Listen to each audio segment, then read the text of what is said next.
Okay, now I'm going to take this cube and uh, make start making the polycube components in one model. And what I mean by model, it's I guess one file up here. I'm going to actually get out the one that I just made. I'm going to do a new uh, file, and I need to get started on this. We have to have this saved. So I'm going to call this the demo Soma Cube.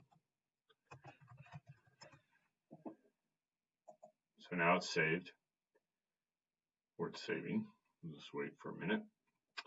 And I'm going to now drag in the cube that I made previously right here. And it comes in. Now if we notice, the cube is actually linked.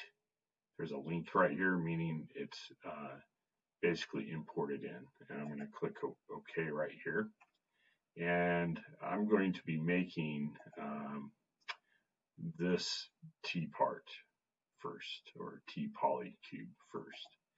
And so now I'm going to bring in another one, and they come in right on top of each other.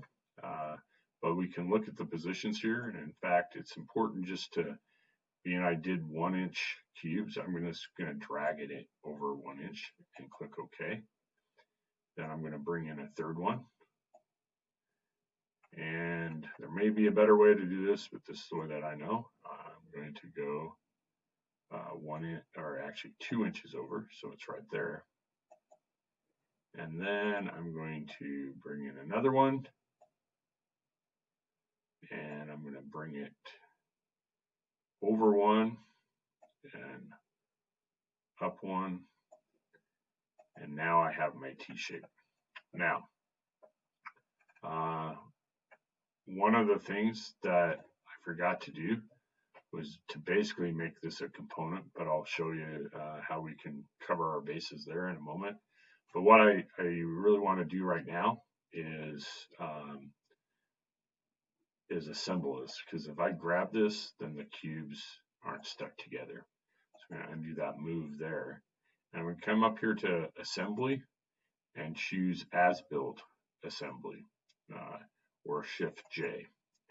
And I'm going to click on a component and click on another, and these two are now joined together. And then I'm going to do Shift J again and click on this one and this one. Now all three of those are stuck together, meaning these two were stuck together. Now we added that one. And I'm going to do Shift J again, and I'm going to click on that one and that one, and they're all together. And we can see the joint symbols here. Eventually I'll show you how to turn those off so they're not in the way visually if you don't want them there. Now, all these are 4 different parts.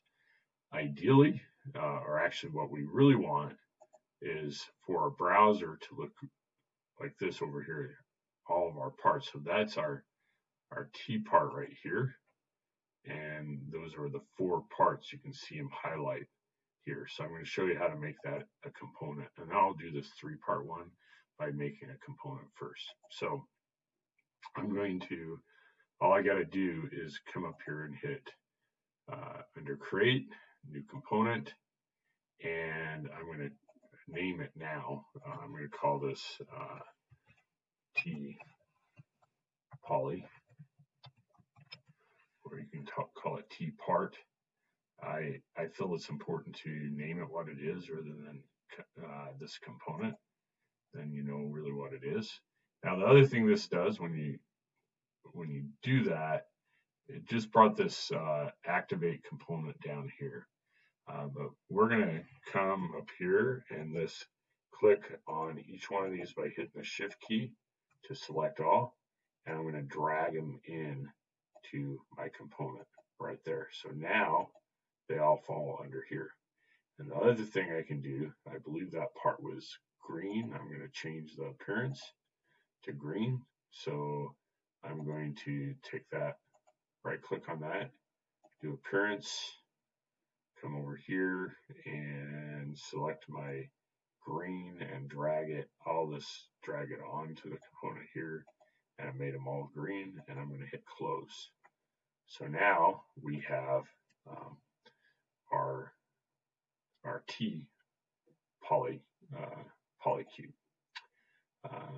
And next I'll show you the V polycube in the next video.